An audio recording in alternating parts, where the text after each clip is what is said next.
Bridges are being blown up and dams are being thrashed. Ukraine's so-called grand entry into Kherson is turning calamitous for Ukrainians. Last week, we predicted that attention-thirsty Zelensky is planning to carry out an economic and social genocide of his own people, and it happened as we had forecasted. The Kakhovskaya hydroelectric power station dam was bombed, and once more, Russia and Ukraine started blaming one another for the attack. 6 missiles were allegedly fired at the Kakhovskaya hydroelectric power station dam by the Ukrainian military, according to Russia, which is purportedly evacuating Kherson. But it was unclear who was responsible for this heinous crime. But it's obvious now. Zelensky has once again proven that he is the only evil responsible for this another black swan event. And welcome to TFIGlobal, the foreign affairs and geopolitical analysis arm of the TFI media group. I'm your host Atul Mishra. Let's begin. After successfully recapturing the evacuated city of Kherson, Ukrainian authorities have prohibited Western media from trying to enter the region.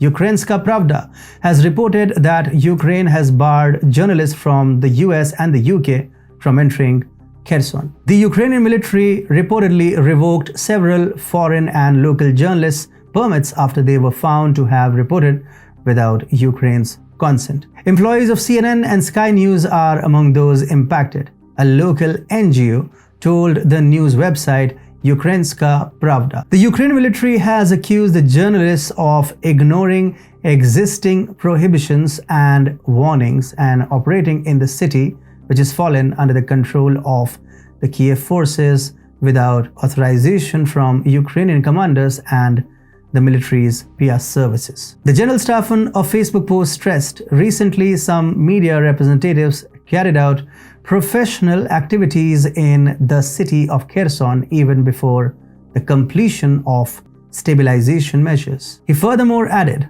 work permits of these media representatives who violated the rules of work in the combat areas had been cancelled, and their press cards are recognized as not valid anymore. All in all, the Ukrainian forces have barred the Western media from doing any sort of reporting from here. And the cause of this is the broadcast of some shocking video from Ukraine on international television.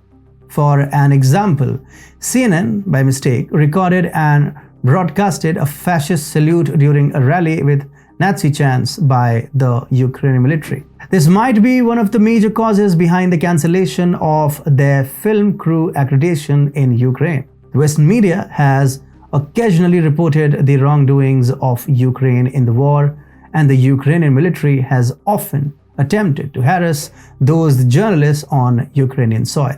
For instance, in July, Reporters Without Borders or RSF criticized Ukraine over abuses against foreign and local journalists, saying that thousands of them had difficulties gaining access to certain places and difficulties filming or taking photos, and even are occasionally detained.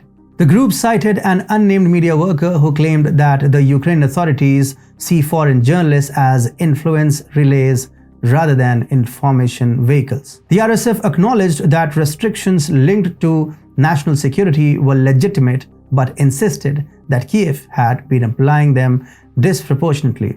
Furthermore, there are a plethora of other reasons for Kherson's prohibition of Western media, and another major reason is the bombing of the Kakhovskaya dam.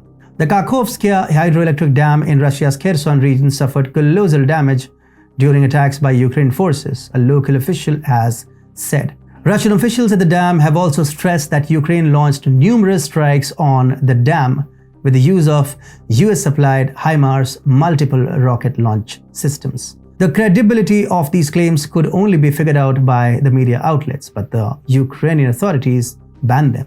It is quite clear from the aforementioned points that Ukraine has banned the Western journalists from its country because it wants to bury the dark Kherson files.